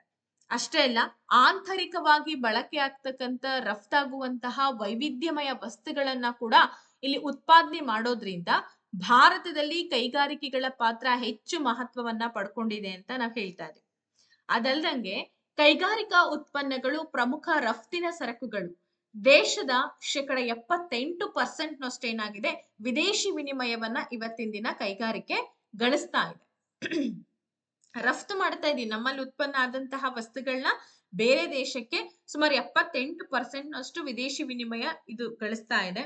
ಕೈಗಾರಿಕೆಗಳು ಸ್ವಯಂ ಚಾಲಿತ ವಾಹನ, ಹಡಗು, ವಿಮಾನ, ಅಂತರಿಕ್ಷ ನೌಕೆಗಳು, ಕೃಷಿಯ ಸಲಕರಣೆ, ಕಂಪ್ಯೂಟರ್ಗಳು ಮೊದಲಾದವುಗಳಿಗೆ ಸಂಬಂಧಪಟ್ಟಂತಹ ಯಂತ್ರೋಪಕರಣಗಳ ತಯಾರಿಕೆಯನ್ನ ಕೂಡ ಒಳಗೊಂಡಿರೋದ್ರಿಂದ ಬೇರೆ ದೇಶಕ್ಕೂ ಕೂಡ ನಾವು ರಫ್ತು ಮಾಡ್ತಾ ಇದ್ದೀವಿ. ಸೊ ಅದಕ್ಕೆ ನಾನು ಹೇಳಿದೆ ನಿಮಗೆ, ನಮ್ಮಲ್ಲಿ ಉತ್ಪಾದನಾ ಕೌಶಲ್ಯ ಜಾಸ್ತಿ ಆಗ್ಬೇಕು, ಪ್ರಾಡಕ್ಟ್ ಜಾಸ್ತಿ ಆಗ್ಬೇಕು. ಅದನ್ನ ಏನು ಈಗ ಸೆಕೆಂಡರಿ ಸೆಕ್ಟರ್ಸ್ ಅಂತ ಏನ್ ಕರಿತೀವಿ ನಾವು, ಫಸ್ಟ್ ನಮ್ಮಲ್ಲಿ ಪ್ರೈಮರಿ ಸೆಕ್ಟರ್ಸ್ ಕೃಷಿ ಬಂದ್ರೆ, ಸೆಕೆಂಡ್ ಸೆಕ್ಟರ್ಸ್ ಕೈಗಾರಿಕೆಗಳು ಬರುತ್ತೆ, ಅಂದ್ರೆ ದ್ವಿತೀಯ ವಲಯದಲ್ಲಿ. ಆ ದ್ವಿತೀಯ ವಲಯ ಜಾಸ್ತಿ ಆಗ್ಬೇಕು. ನಮ್ಮಲ್ಲಿ ಸರ್ವಿಸ್ ಸೆಕ್ಟರ್ ಜಾಸ್ತಿ ಇದೆ. ಈಗ ಸರ್ವಿಸ್ ಕೊಡೋ ಸೆಂಟರ್ಸ್ ನಾವು ಜಾಸ್ತಿ ಮಾಡ್ಕೊಂಡಿದೀವಿ. ಶಿಕ್ಷಕ ವೃತ್ತಿ ಆಗಿರ್ಬೋದು, ವೈದ್ಯ ವೃತ್ತಿ ಆಗಿರ್ಬೋದು, ಅಥವಾ ಯಾವುದೇ ಒಂದು ರಂಗದಲ್ಲಿ ನೀವು ನೋಡಿ, ನಮ್ಮಲ್ಲಿ ಸರ್ವಿಸ್ ಸೆಕ್ಟರ್ಸ್ ಗಿಂತಲೂ ಕೂಡ ಈ ಉತ್ಪಾದನೆ, ಅವುಗಳನ್ನ ಬಳಕೆ ಮಾಡುವಂತಹ ಸೆಕ್ಟರ್ಸ್ ಗಳು ಜಾಸ್ತಿ ಆದಾಗ ದೇಶ ಆಟೋಮೆಟಿಕ್ ಆಗಿ ಅಭಿವೃದ್ಧಿಯನ್ನ ಹೊಂದುತ್ತೆ. ಓಕೆ, ಹಾಗಾದ್ರೆ ಇಲ್ಲಿವರೆಗೂ ಕೂಡ ನಾನು ನಿಮ್ಗೆ ಒಂದು 70 ಪ್ರಶ್ನೆಗಳಿಗೆ ಉತ್ತರಗಳನ್ನ ಕಂಡುಕೊಳ್ಳುವಂತ ಪ್ರಯತ್ನ ಮಾಡಿದೀವಿ. ಇನ್ನೊಂದಷ್ಟಿದೆ, ಇದನ್ನ ನಾನು ನೆಕ್ಸ್ಟ್ ತರಗತಿಯಲ್ಲಿ ನಿಮ್ ಜೊತೆ ಡಿಸ್ಕಷನ್ ಮಾಡ್ತಾ ಇದ್ದೀನಿ. ಅಂಡ್ ಹೋಪ್ ಸೊ ತರಗತಿಗಳನ್ನ ಜಾಯಿನ್ ಆಗ್ಬೇಕು ಅಂದ್ರೆ ಡೆಫಿನೆಟ್ಲಿ ನೀವು ನಮ್ಮ ತರಗತಿಗಳನ್ನ ಪ್ರಿಫರ್ ಮಾಡ್ಬೋದು. 100% ಒಳ್ಳೆ ರಿಸಲ್ಟ್ ಅನ್ನ ನಮ್ಮ ಚಾನಲ್ ವತಿಯಿಂದ ಈಗಾಗಲೇ ಕೊಟ್ಟಿದ್ದೀವಿ. TET ಕೂಡ ಉತ್ತಮವಾದಂತಹ ರಿಸಲ್ಟ್ ನಿಮಗೆ ಸಿಕ್ಕಿದೆ. ಆಸಕ್ತಿ ಇದ್ದಂತಹ ವಿದ್ಯಾರ್ಥಿಗಳು 8217670405 ನಂಬರ್ನ ಕಾಂಟ್ಯಾಕ್ಟ್ ಮಾಡಿ. ಹಾಗೆ 6361153623 ನಂಬರ್ ಕೂಡ ಇದೆ. ಬೇರೆ ಯಾವುದೇ ವಿಚಾರಕ್ಕೆ ಸಂಬಂಧಪಟ್ಟಂತಹ ನಿಮಗೆ ಡೌಟ್ಸ್ ಗಳಿದ್ರೆ ನೇರವಾಗಿ ನೀವು ಕಾಂಟ್ಯಾಕ್ಟ್ ಮಾಡ್ಬೋದು. ಇಲ್ಲ ಅಂತಂದ್ರೆ ಈ ಒಂದು ವಿಡಿಯೋಗೆ ಸಂಬಂಧಪಟ್ಟಂತೆ ಡೌಟ್ ಇದೆ ಅಂತಂದ್ರೆ ಕಮೆಂಟ್ ಬಾಕ್ಸ್ ಅಲ್ಲಿ ತಿಳಿಸಿ. ಧನ್ಯವಾದಗಳು. Take care. ಮತ್ತೆ ಮುಂದಿನ ತರಗತಿಯಲ್ಲಿ ಭೇಟಿ ಆಗೋಣ.